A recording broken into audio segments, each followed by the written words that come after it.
Bueno, está en línea nuestra colega periodista, María Jamardo. María, buen día, ¿cómo estás? Hola, muy buenos días desde España. Qué jornada extraordinaria en un contexto tan tenso, pero extraordinaria cívicamente ayer en toda España, ¿no?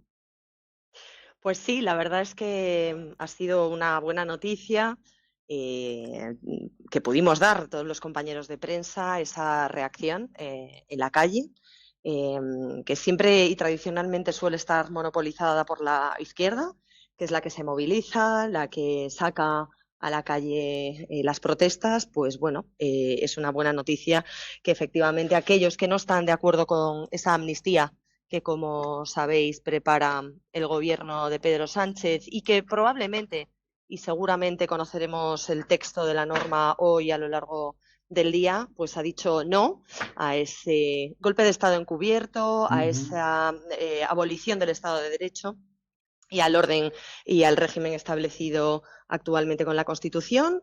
Y bueno, yo creo que es bastante transversal, eh, aunque la iniciativa ya ha partido de la oposición política. Es cierto que ayer en las calles había gente de todo signo, de todo color, de toda edad, de toda latitud, y yo creo que eso es muy importante porque efectivamente es una respuesta global que creo que se desmarca únicamente de un pensamiento o de una oposición política y que es un sentir de la calle en la que participan además muchos socialistas desencantados que quizás votaron el proyecto político de Pedro Sánchez, pero que no lo hicieron conociendo cuáles eran sus planes Ujú. porque no estaban en el proyecto electoral, no estaban en su programa electoral.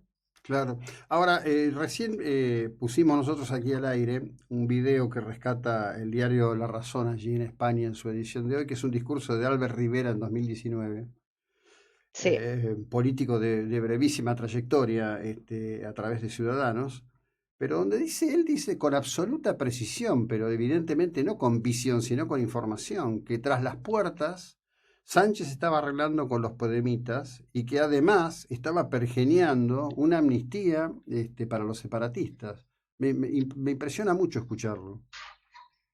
Bueno, es algo que cada vez que hay una amenaza, ¿no?, al Estado de Derecho, al imperio de la ley, o que Sánchez trata de, eh, digamos, sortear los cauces previstos, los controles previstos, no es la primera vez que el gobierno de Pedro Sánchez maniobra a favor de sus intereses políticos y retuerce la interpretación de la ley a conveniencia, ¿no? Aquí en España hemos asistido a un intento por reducir las mayorías cualificadas de 3/5 para pasarlas simplemente a 2/3 en el caso de la renovación del Consejo General del Poder Judicial, que es el máximo órgano de gobierno de los jueces, y del Poder Judicial, que es un poder independiente.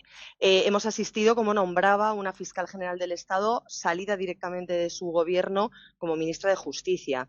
Hemos asistido a cómo ha bloqueado los nombramientos de jueces y magistrados del Tribunal Supremo porque el Consejo General que quería reformar no pudo hacerlo y, por lo tanto, no quiere que el actual nombre a esos magistrados, pese a que el Supremo agoniza con las vacantes que se llevan generando en los últimos años, que superan la veintena. Después, cuando quiso reformar, por el contrario, el Tribunal Constitucional, revocó esa misma norma que él había prohibido al Consejo y la reactivó, pero solo para el caso del Tribunal Constitucional, que él era consciente de que quedaría con una mayoría progresista afín a sus postulados ideológicos. No es la primera vez que intenta maniobrar o que trata, ¿no?, de llevar al límite o al extremo el marco, el ordenamiento jurídico, la Constitución. Y es cierto que Albert Rivera en aquel discurso, en aquella intervención premonitoria, empezó a ver los signos, las señales que apuntaban a lo que muchos llevamos denunciando en estos últimos años. Yo he publicado en muchas ocasiones con mi compañera Ana Martín, que es la responsable de Crónica Política, que se iba a preparar una amnistía, que se iba a preparar un referéndum consultivo y que finalmente los separatistas saldrían airosos de esa secesión condenada y juzgada por el Tribunal Supremo en 2017. De manera que muchos lo advertimos, no todos quisieron escuchar y ahora estamos como estamos. Claro.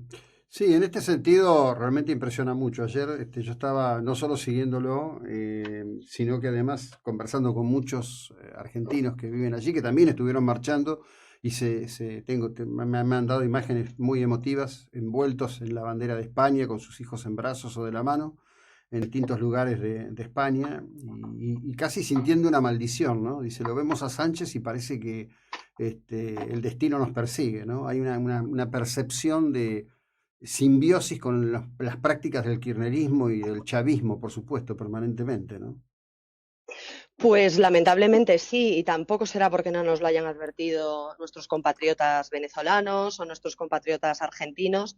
Efectivamente, asistíamos en las últimas horas a una reacción en bloque del sistema judicial, de muchas de las instituciones y de los operadores jurídicos de nuestro país, que ponían el foco en ese lawfare que reconoce el pacto entre Sánchez y el separatismo y que, por lo tanto, abre la puerta a poder revisar las decisiones judiciales y a pedir explicaciones a los jueces que dictaron esas sentencias o esas resoluciones en base a la ley vigente. Esto y este revisionismo nos suena mucho a lo que Maduro hizo en 2022 cuando abordó esa reforma del Poder Judicial que efectivamente cambiaba las mayorías y la fórmula para la elección de los miembros de las cortes o de las más altas cortes en Venezuela y que efectivamente tiende, como siempre, bajo la excusa de la no judicialización de la política, a politizar la justicia, a politizarla señalando jueces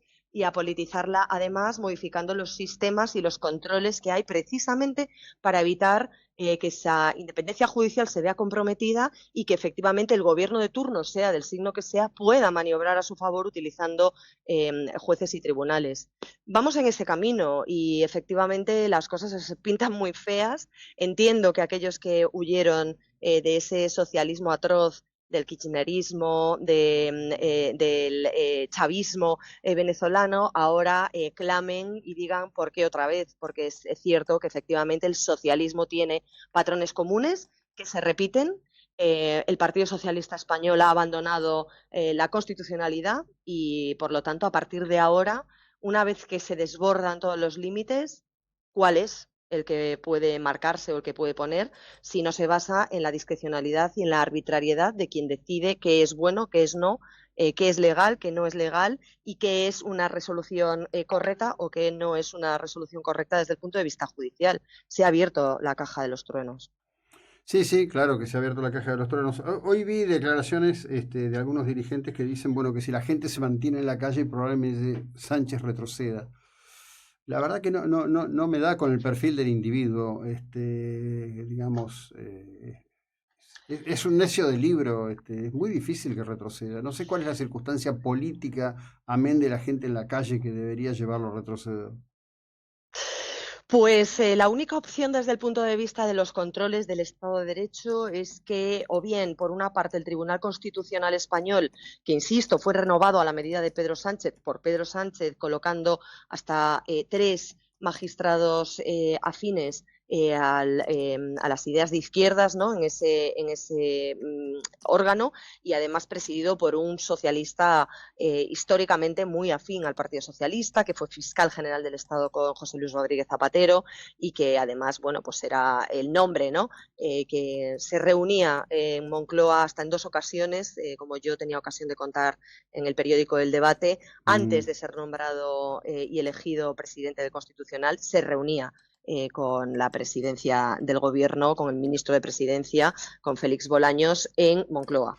Luego, es complicado pensar que van a abordar sin un sesgo, sin un condicionamiento, sin una presión, todos esos magistrados. Son 11, 7 de izquierdas, 4 conservadores, esa ley de amnistía que está por llegar. Máxime cuando además en muchas ocasiones se ha dicho por parte del gobierno que es una amnistía constitucional, que se ha redactado en los marcos constitucionales que prevé la Constitución. Por cierto, para todos los que nos están escuchando, la Constitución española no permite la amnistía, prohíbe los indultos generales, los indultos que se conceden pues porque ha habido un error judicial, efectivamente, o sin haber error judicial porque se entiende que la persona condenada tiene menos sentido que cumpla la pena. Y pongo un ejemplo, imaginemos un pequeño delincuente que en su época de juventud pues hizo algunos hurtos o porque tenía un síndrome de dependencia de alguna sustancia, pues efectivamente robó algunos bolsos y se le juzga 4 o 5 años después cuando ya está reinsertado, cuando tiene una familia, cuando tiene un trabajo, cuando ha abandonado esa senda delictiva. Nuestro ordenamiento permite que ahí, a petición del juez, el gobierno indulte a esa persona, ¿no? Pero prohíbe los indultos generales en tanto en cuanto se entienda que se puede generalizar un indulto para una conducta determinada y, por lo tanto, lo que prohíbe lo menor prohíbe lo mayor, que es la amnistía, que es el borrado penal, que nunca se cometió un delito. No es decir, perdono al delincuente por sus circunstancias actuales, pero sé que cometió un delito y algo que está mal. No, no, es me olvido de lo que pasó, hago como que nunca hubiera ocurrido, hago como que el 1 de octubre en 2017 en Cataluña no se bloquearon colegios, no se usurparon censos públicos de votantes para utilizarlos en una consulta que había sido prohibida judicialmente por el Constitucional. No pasó nada de lo que vimos. El juicio del Procés, por lo tanto, 4 meses que cubrimos muchos periodistas como yo de tribunales en España en el Supremo, entonces fue un invento. Y estás desacreditando a los jueces, estás poniendo en duda la labor de los fiscales, de los abogados del Estado, de todo el sistema que democráticamente nos hemos dado en la Constitución para garantizar que aquellos que incumplen la ley paguen por lo que hicieron. Y ahora se está intentando edulcorar, decir que nada de aquello que pasó realmente, que los que decimos que hay que cumplir las normas igual para todos, porque todos somos iguales ante la ley y por lo tanto hay que rendir cuentas, se nos dice que somos unos fachas, que somos unos intolerantes, que no aceptamos el resultado de las urnas que dieron la victoria al Partido Popular, que con el partido Vox podría alcanzar 174 diputados en la Cámara, 2 formaciones, y no los 176, que es la mayoría absoluta, digamos la mayoría mínima que necesita Pedro Sánchez para gobernar, que es la que va a obtener con toda probabilidad en su próxima investidura y que aglutina más de 15 formaciones distintas, entre las cuales quiero recordar que está Junts, los señores de Carles Puigdemont, los diputados, esos 7 diputados que nos están costando a todos los españoles esa amnistía, esa cesión atroz de todo a cambio de un sillón en la Moncloa, y que son la extrema derecha más burguesa, más radical de Cataluña. Están privilegiando a las élites a base de perdonar una deuda malversada, dinero que utilizaron para fines que no eran los correctos ni los previstos, a cambio de que todos los españoles de a pie pagamos esa factura. Es que es algo que se coja por donde se coja, no tiene ni un solo pase, ni desde el punto de vista moral, ni desde el punto de vista de la oportunidad, ni desde el punto de vista de la legalidad, por supuesto.